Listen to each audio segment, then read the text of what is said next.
अस्सलाम वालेकुम नाज़रीन। इस एपिसोड के शुरुआत में हम देखते हैं वालिन शम्सा से कहता है तुम्हें यहाँ से निकलना होगा, मगर शम्सा गुस्से में चातलियोन की जानिब देख रही होती है। चातलियोन कहता है असल शादी तो अब शुरू हो रही है। वजीर सलाउद्दीन के सिपाही और कार्तिकन मुसलसल काफिरों को जहन्नुम वासिल कर रहे होते हैं। शादी की तकरीब खून की होली में बदल चुकी होती है। वालिन एक बार फिर शम्सा से कहता है चलो शम्सा चलो, मगर शम्सा के ना जाने पर वो सुबीला को लेकर चला जाता है। चातलियोन मैला से कहता है मेरी कौन मोहतात रहना और अपनी हिफाजत करो। ये कहते साथ वो लड़ने के लिए आगे बढ़ जाता है। ये मंजर देखते हुए राकीफ गुस्से से कहता है गारत हो, जबकि विलियम इमारलेक से कहता है बादशाह हमें आपको यहाँ से निकालना है। ये कहते साथ वो इमारलेक को लेकर वहाँ से पीछे हट जाता है। उर्फा भी एक साथ कई काफिरों को काट डालता है। इब्राहिम की तलवार भी आबोताब से घूम रही होती है, मगर लड़ते लड़ते उसकी टांग जख्मी हो जाती है। वो जमीन पे बैठते हुए भी एक को मौत के घाट उतार देता है। इदरीस भी लड़ाई में बढ़ चढ़ के लड़ता है। लड़ गए राकीफ के पास आकर कहता है मेरा ताकुब करो, तुम्हें यहाँ से निकलने का रास्ता दिखाऊंगा। राकीफ कहता है मेरी बेटी। तो लड़ गए कहता है फिक्र ना करो, मैं तुम्हारी बेटी को तुम्हारे बाद भेज दूंगा। ये कहते साथ वो रकीफ को लेकर चला जाता है। एक एक करके सब रहनुमा भाग जाते हैं और सिपाही मरते ही चले जाते हैं। रकीफ को भागते हुए देखकर कार्तिकन कहता है चूहा जाल में दाखिल हो गया है। चातलियोन मुसलसल कत्लेआम कर रहा होता है, जबकि शम्सा गुस्से में उसे देख रही होती है और खंजर निकालकर उसकी जानिब बढ़ती है। मैला ये देखकर पहले चातलियोन को आवाज देने लगती है, मगर फिर रुक जाती है और शम्सा खंजर चातलियोन की पीठ में गाड़ देती है। चातलियोन वैशी पलटते हुए कहता है हिम्मत तो देखो, अच्छा तो तुम इसके लिए आई हो। शम्सा एक और हमला करती है तो चातलियोन उसे दबोच लेता है और कहता है मेरे पास सलाउद्दीन के लिए एक शानदार तोहफा होगा। वो उसे मारने लगता है कि एसिस पहुंच जाते हैं। एसिस चातलियोन पे हमलावर होते हैं, जबकि कार्तिकन शम्सा खातून को पीछे कर देता है और साथ में हमला करने वालों को भी काट रहा होता है। एसिस और चातलियोन के दरमियान जबरदस्त मुकाबला जारी होता है। चातलियोन कहता है बड़े आदमी खुशामदीद। तो एसिस कहते हैं सुर्ख दाढ़ी वाले काफिर, मैं तुम्हारी जान लेने आया हूँ। ये कहते साथ उसे टक्कर मारकर पीछे धकेल देते हैं। चातलियोन का पूरा सर घूम जाता है। वो लड़खड़ाते हुए कहता है ये बात यहाँ खत्म नहीं होगी। सिपाही एसिस पर हमलावर होते हैं और कमांडर चातलियोन को लेकर चला जाता है। मैला भी चातलियोन को सहारा देते हुए निकल जाती है। शाम में यारूकी सुल्तान से कहता है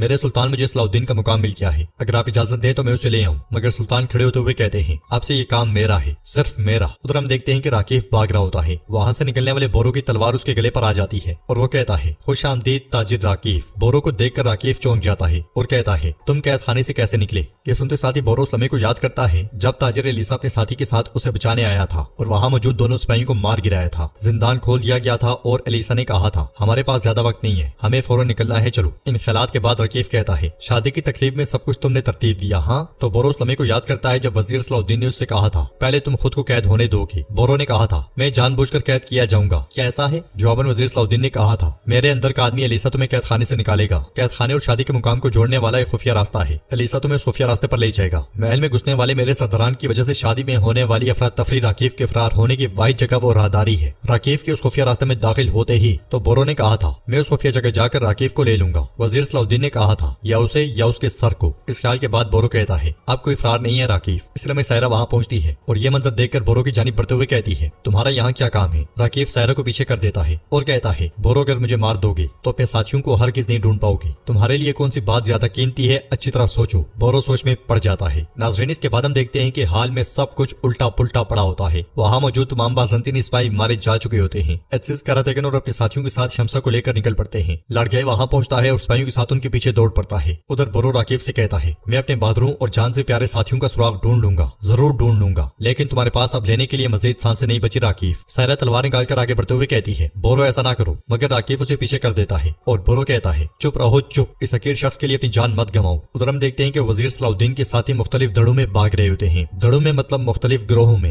एलिसा अपने साथी के साथ एक मुकाम पे खड़ा उनका इंतजार कर रहा होता है और कहता है अंदर से आने वाली आवाजें बता रही है कि क़यामत बर्पा हो गई है। इसलिए मैं अलबेज बाय बोरो और एक और साथी के साथ वहां पहुंचता है। करातेगन भी शम्सा और लतीफ के साथ मुसलसल भाग रहा होता है और वो भी उन तक पहुंच जाते हैं। करातेगन पूछता है घोड़े कहाँ हैं, घोड़े कहाँ हैं? तो एलिसा कहता है वहां सामने हैं, बाकियों को आने दो। अंदर हम देखते हैं कि एसिस उर्फा इदरीस जख्मी इब्राहिम को लेकर आगे बढ़ रहे होते हैं। तकलीफ में इब्राहिम उनसे कहता है तुम लोग जाओ, मुझे छोड़ जाओ। तो उर्फा कहता है इब्राहिम क्या हमने पहले कभी किसी को पीछे छोड़ा है? हम यहाँ से एक साथ निकलेंगे। अंदर दाखिल होते साथ ही सबसे पीछे मौजूद उर्फा दरवाजा बंद कर देता है और वहाँ से भाग जाता है। लड़काई भी सिपाहियों के साथ सर पर भागता हुआ वहाँ पहुंचता है और सिपाहियों से कहता है तोड़ दो ये दरवाजा। यह सुनकर सिपाही दरवाजा तोड़ने लग जाते हैं। उधर हम देखते हैं कि सायरा बोरो से कहती है बोरो ऐसा ना करो, ये मेरे बाबा हैं। यह सुनकर बोरो चौंक जाता है और हैरानगी से कहता है तुम्हारे बाबा? बोरो की तलवार ढीली पड़ जाती है और सायरा रोते हुए कहती है हाँ मेरे बाबा, हम तुम्हें बता देंगे कि तुम्हारे दोस्त कहाँ हैं, बराए करम ऐसा मत करो। उधर दरवाजे पर वो सब लोग इंतजार कर रहे होते हैं। करातेगन कहता है वो बहुत देर कर रहे हैं, अभी तक नहीं आई। शम्सा खातून आप तो थोड़ा पीछे हटें। ये सुनते साथ ही शम्सा बहुत पीछे जा खड़ी होती है और करातेगन बैबोरा से कहता है कुछ तो हुआ है, लगता है कि हम सब मुसीबत में पड़ जाएंगे। उधर बाज़ंतीनी मुसलसल दरवाजा तोड़ रहे होते हैं, जबकि दूसरी तरफ एसिस और बाकी अपने साथियों तक पहुंच जाते हैं। पीछे दरवाजा टूट जाता है और बाज़ंतीनी भाग पड़ते हैं। सबसे पीछे मौजूद उर्फा निकलने ही वाला होता है कि बाज़ंतीनी दूसरी तरफ से एक पहिया घुमा देते हैं, जिससे आखिरी दरवाजा बंद हो जाता है। बाकी सब के सब बाहर होते हैं और उर्फा अंदर फंस जाता है। ये देखकर सब परेशान हो जाते हैं और दरवाजे के साथ जोर आजमाई शुरू कर देते हैं, मगर उनकी सब कोशिशें बेसूद दिखाई देती हैं, क्योंकि दरवाजा खुलना तो दूर की बात हिलता तक नहीं है। उर्फा उनसे कहता है ये नहीं खुल रहा, वो आ रहे हैं, तुम लोगों को जाना होगा। भाई बोरा भी कहता है चलो हमें निकलना होगा, हमारे पास वक्त नहीं है। मगर एसिस कहते हैं नहीं मैं नहीं जाऊंगा। लतीफ भी चिल्लाते हुए कहता है चलो चलो जल्दी करो, मगर एसिस, करातेगन और दीगर साथी मुसलसल दरवाजा खोलने की कोशिश करते ही चले जाते हैं। एलिसा का साथी भी उस पर जोर बढ़ाते हुए कहता है चलो जल्दी करो, इनसे कहो चलो। उर्फा एसिस से कहता है ये सब के सब तुम्हारी अमानत में है, चलो जाओ। मगर इसी लम्हे बाज़ंतीनी उर्फा तक पहुंच जाते हैं। ये देखकर करातेगन चिल्लाते हुए कहता है ओ बगैर तो। एसिस उर्फा से कहते हैं मैं तुम्हें बचा लूंगा। उर्फा अकेले ही उनके साथ लड़ना शुरू कर देता है, मगर बाज़ंतीनी उस पर हावी दिखाई देते हैं और एक का वार उर्फा को जख्मी कर देता है। ये देखकर बाहर मौजूद सब के सब बहुत परेशान हो जाते हैं और बहुत चिल्लाते हैं। एक बाज़ंतीनी सिपाही उर्फा को जमीन पे गिरा देता है। ये देखकर सब उर्फा उर्फा पुकारते हैं। उर्फा अपनी तलवार के सहारे उठते हुए अपने साथियों को देखता है। इसलिए में लाड़गाई भी आ जाता है। एक बाज़ंतीनी उर्फा की पीठ पर वार करके उसे जमीन पे गिरा देता है। ये देखकर सब चिल्लाते हुए कहते हैं नहीं नहीं नहीं। लाड़गाई सिपाही से कहता है ये दरवाजा खोलो। ये सुनते साथ ही सिपाही चले जाते हैं। अगले पल लाड़गाई आगे बढ़ता है और तलवार उर्फा के सीने में गाड़ देता है। ये देखकर एसिस रोते हुए अपनी आंखें बंद कर लेते हैं। करातेगन और बाकी सब की आंखें भी नम हो जाती हैं। एसिस चिल्लाते हुए कहते हैं ऐ घटिया कमीनो। करातेगन उन्हें पीछे करते हुए कहता है अब चलो चलो हम सब मारे जाएंगे। मगर एसिस कहते हैं अपने भाई को पीछे नहीं छोड़ सकते। उर्फा के मुंह से भी खून निकल रहा होता है। एलिसा आगे बढ़ते हुए कहता है चलो जो हो गया सो हो गया, अब हम सब के सब मारे जाएंगे, चलो जल्दी करो। सिपाही एसिस को भी पीछे कर लेते हैं और उनके भागते साथ ही एक बाज़ंतीनी दस्ता उनके पीछे दौड़ लगा देता है। बाहर मौजूद दस्ते से लाड़गाई कहता है इन्हें फरार मत होने देना। फिर चिल्लाते हुए सिपाही से कहता है जाकर खोलो ये दरवाजा। तो सिपाही कहता है खोल रहे हैं जनाब, खोल रहे हैं। जबकि पास ही में उर्फा की सांसें थम जाती हैं। उधर वजीर सलाउद्दीन बहुत बेचैन होते हैं, इसलिए में सुल्तान वहां पहुंचते हैं और गुस्से से कहते हैं तुम्हें दी गई मोहलत खत्म हो चुकी है सलाउद्दीन। राकीफ और बोरो कहाँ हैं? मैंने तुमसे कहा था कि मैं वो फरमान तुम्हारे सर के साथ पूरा करूंगा। ये सुनते साथ ही वजीर सलाउद्दीन वो फरमान सुल्तान को दे देते हैं और कहते हैं आपके रास्ते पर मेरा सर कुर्बान मेरे सुल्तान। सुल्तान भी उनसे फरमान लेकर मुट्ठी बंद कर लेते हैं। वजीर सलाउद्दीन का सर सुल्तान के सामने झुका होता है और इसके साथ ही एपिसोड भी इख्तिताम पजीर होती है। कैसी लगी आपको ये एपिसोड? उर्फा के बारे में आप क्या कहना चाहेंगे? कोई एक वाकया जो आपको उसके बारे में याद हो आप कमेंट बॉक्स में लिख सकते हैं। अगर आपको वीडियो पसंद आई हो तो वीडियो को लाइक कर दें, शेयर करें, सब्सक्राइब नहीं किया हुआ तो सब्सक्राइब करने के साथ साथ घंटी वाले आइकन को दबाना मत भूलें। इंशाल्लाह मिलते हैं नेक्स्ट वीडियो में, तब तक के लिए रखें अपना और अपनों का बहुत ज्यादा ख्याल। अल्लाह निगहबान।